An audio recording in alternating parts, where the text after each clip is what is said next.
ಹೆಸರು RCB, ನನ್ನ ಉಸಿರು. ನೀನ್ ಯಾವ ಟೀಮ್ ನವ್ಲೆ? ನಾನು CSK. CSK ಅಲ್ಲ CSK.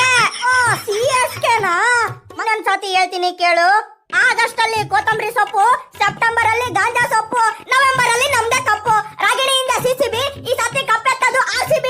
ನಡೀತಿದೆ ಗಾಂಜಾ ದಂಧೆ, ಈ ಸತಿ ಕಪ್ಪು ನಮ್ದೇ. ಸುನಾಮಿ, ಸುಂಟ್ರು ಗಾಳಿ, ಬಿರುಗಾಳಿ ಎಲ್ಲ ಯಾವಾಗ್ಲೂ ಒಂದ್ಸತಿನೇ ಬರೋದು. RCB ಬರುತ್ತೆ ಅಂದ್ರೆ ಅಲ್ಲಿ ಬಂದು ಹೋದ್ಮೇಲೆ ಅಲ್ಲೊಂದು ರೆಕಾರ್ಡ್ ಇರುತ್ತೆ. ನಮ್ ಕಡೆ ಬಹಳ ಎಕ್ಸ್ಪೀರಿಯನ್ಸ್ ಇರೋರು ಇದಾರೆ. ಈ ಸತಿ ಹೊಡಿತೀವಿ ಸುಬ್ಬಿ, ನಿಮ್ ಅಂಕಲ್ಸ್ ನ ಪಕ್ಕ ಹೊಡಿತೀವಿ. ಈ ಸತಿ ಕಪ್ಪು ಎತ್ತೋದು CSK ನೇ. ಭ್ರಮೆ ಲೇ, ನಾವು 3 ಸತಿ ಕಪ್ಪು